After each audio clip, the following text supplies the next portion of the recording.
What's going on, everybody? Rob Doster here from the Field of 68. And today we're going to bring you another episode in our NBA Draft Prospect Profile series. These are going to be dropping throughout May and throughout June, a couple a day.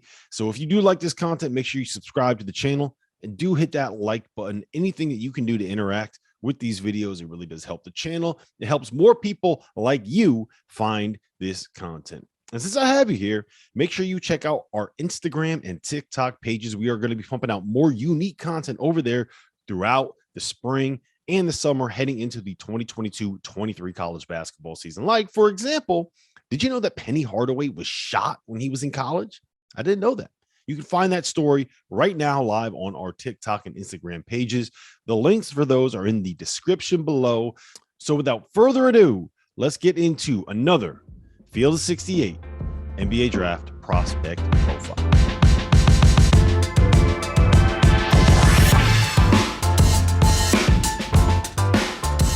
All right, welcome to the Field of 68's NBA Draft 2022 Prospect Profiles, where we dive into each one of the top players in this year's NBA Draft. I'm Stadium Insider Jeff Goodman here with former Wake Forest star Randolph Childress, and today we're going to break down one of my favorite players. I know he didn't live up to the hype this year, but man, did I give him some hype in the preseason. Yes, that is Kentucky freshman guard TyTy Washington. And listen, he didn't have the year I thought he'd have, RC. He didn't. Yeah. I thought he'd average 15, 16 a game. I thought he'd be maybe Kentucky's best player.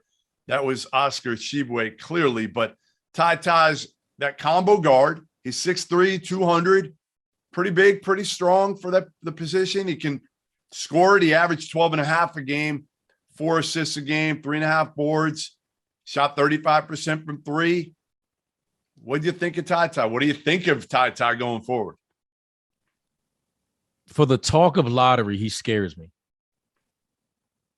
He scares me as a lottery pick. Now, he's more crafty than he is athletic, right? And I would have liked to have seen him play more at the point this year. I really think that would have been. Now, again, ultimately, I think he's a combo guard in the league, but he's not a big off guard. He's only 6'3". But I would have liked to see him, had he not been injured, play more at the point guard position, just to see what that would have looked like for Kentucky and for him. To hear the talent, you see it. But again, he's more of a crafty guy. I don't think he's the more athletic, the burst, the quick first step. That matters when you start talking about a lottery, and it goes back to what we were talking about before. When these guys start falling into that category, the same guys, we're talking about it. And what is his? I think the strength that he has going for him is the Kentucky guard, the pedigree of the Kentucky coming in. Is he another Maxey? I don't think he has the physical tools, the burst that Maxey had. I don't think he's had. Who he's like, guy. RC? Who's the that? Closest comparison to me for a former Kentucky guard, and I liked it coming in. I don't know if I like it as much now. Jamal Murray. Yeah. But I thought, right. Jamal's not a great athlete. No, he's big, he's strong. He's probably a little bit bigger and stronger than TyTy was, but he was more of a scorer at Kentucky. He put up bigger numbers at Kentucky. We just never really saw it with TyTy. No. But the other thing is I thought Jamal was more of a point guard when I watched him play. He was more of a scoring point guard, but he's more of a point guard. And again, that was why my point with TyTy, I would love to see him play more as a lead guard. But we couldn't because they had Severe Wheeler. Yeah. But that's my concern, because I'm wondering at some point with Severe Wheeler there was never any consideration, or they never, I thought, let's say, let me try, leave Severe on the bench, bring him off the bench, and then start TyTy at the point. And then when Severe comes in, I slide him off the ball, at least to give you an idea for his sake and maybe for the team's sake to see what he did, what he would do with that talented group of guys. And so it's when you start talking about lottery, I have some concerns. I mean, I think he's a talented guy. We all see it, but he's not the most athletic guy. He's more crafty. He's not flash. He's not overly athletic. I like him. I think he can be a good player. The question is, he's more of a scorer than he is a shooter. Where do you see him? Where does he become valuable? I think outside, I would be more comfortable taking him later, mid to late first round, but a lottery would be tough for me. So I think we're going to look back and say, how the hell did this kid average 12.5 points a game? I think it's going to be one of those things. I'm still riding with TyTy here. I think he's got great feel. Yep, he does. And great pace. Yes. And I think, again, in what was a bad year for him, he shot 35% as a freshman from three. That's not bad. No. Again, if you move that up to 38, we'd all be like, man, he's a good shooter. So I still think he's a good shooter. I don't mind. Yeah. I think he's a good shooter. I think he's a good player offensively. I think he's a good player. I think he's a good mid-range guy. I love his 1-2 really dribble pull-up. I think that's his key. He's a good mid-range.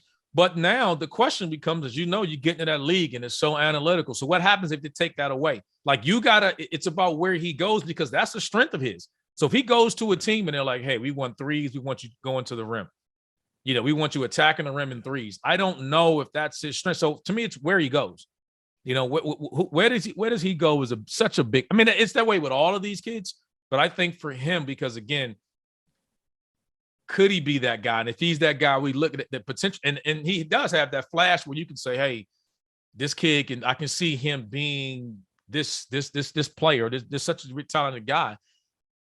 Where does he go, and who's going to be that patient with him, to fulfill that? And I don't know. I mean, I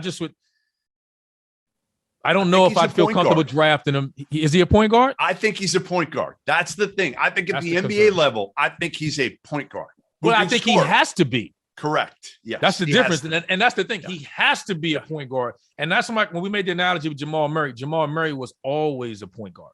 Right. He was always a point guard. He was a big guard, and that was the attraction. You saw this big guard that could score and do other things, and he was learning to run a team and facilitate, and he evolved into this great player that he is, but he was always a point guard. TyTy has always been this combo off the ball, and it's hard to throw a guy at that level and then say, hey, let's figure it out and develop into a point guard. Like, you got to be so patient with him. And that's my point when we talk about why he's being drafted. If I'm drafting you in a lottery, I'm throwing you in there day one. But didn't he have to play off the ball because Severe Wheeler couldn't shoot the ball in a way? And like you said, maybe you bring Wheeler off the bench, and maybe Calipari should have done that looking back at it. I felt that way. I felt like at a certain point you looked at it and you said, like, Severe's probably better. The fit wasn't there because I felt like TyTy had to have the ball in his hands, that he's a facilitator and a scorer. He can do both. Severe Wheeler, far more dimensional, and you didn't have to guard him playing next to TyTy. So I still think TyTy is going to be a really good NBA player. But as you said, it is really going to depend on whoever drafts him and the coach. Yes. How do they utilize TyTy Washington? Yes. I mean, like you said, that's the biggest key to it. And we wonder, we're talking about Calipari, right? We're talking about a guy that has all these NBA players, and he never did it. Nope. He didn't say, hey, Severe, we're going to, again, it was never considered. It's not like you can say, hey, for a guy, Severe Wheeler, who was coming in and early on struggled with his turnovers, there was reason to say, hey, we can set this guy down. And that's my point. What concerns me, if they had, when I'm looking at it with TyTy, I got a question to say, okay, if John didn't do it, if Calipari didn't do it, why? Is it decision making? Can he be that guy? Did he not have the vision to run a team, to facilitate? Was he not that? Like, those are the questions you got to wonder when you didn't consider it, and you had opportunity with the way that team was to say, all right, Severe, you're starting out, you're struggling with the ball, you're turning it over. I want to try this. It wasn't like I'm saying he's not going to play, right? But you got this talent in TyTy. You had Grady who could shoot the lights out. It's not like Kentucky was lacking talent. Nope.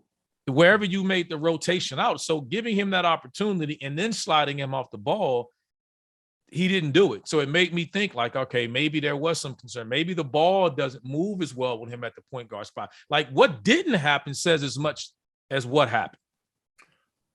I still say if I'm drafting, I would take TyTy 10 to 15. I think that's a fair spot for him. You're a little bit lower on him. You probably go, it sounds like 15 to 25. I wouldn't say that low. I think it's just outside the lottery. I just would be concerned about, if I'm a team drafting in the lottery,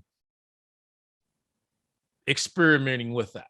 And what I mean by experimenting, you're drafting a kid at the lottery we're not talking a 6'8", 6'9", 6'10" kid. What are we going to do with him? We're talking a 6'3" guard that we're saying we're going to have to play him at point that hasn't played point.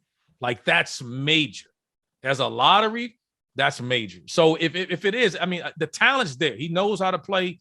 He's an NBA player. I'm not questioning that. But when you start saying, it's almost like, hey, you got to let him be what he is. If you try to give him the ball and put that decision-making on him at that level, I think that's too much to ask early on. Maybe right away. Yeah, Right. Listen, out of the gates, it's going to be an adjustment for him. To me, you got to have him running backup point in key minutes, maybe even start him in the G League next year. Right. And he's not going to be happy doing that. But again, feed him a lot of minutes against grown men at the point and see if he can do it there. If he can't do it there, he can't do it at the NBA level. Yeah. So, and you don't want to ruin his confidence. Right. So you got to be careful with a kid like this.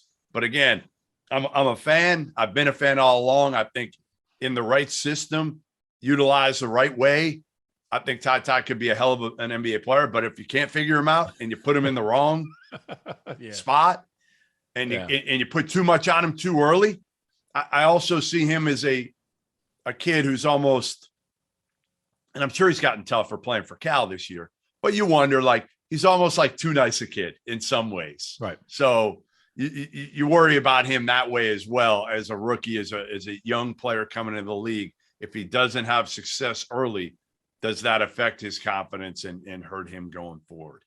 All right. I'm Stadium's Jeff Goodman here with Randolph Childress. We just went through an intriguing prospect in Kentucky's TyTy Washington, to say the least. All over the board a little bit, but make sure you subscribe to the channel, YouTube channel. Make sure you watch us on Twitter, Field of 68, and make sure you come back to see all the other NBA draft profiles that we'll have here. Thanks for joining us.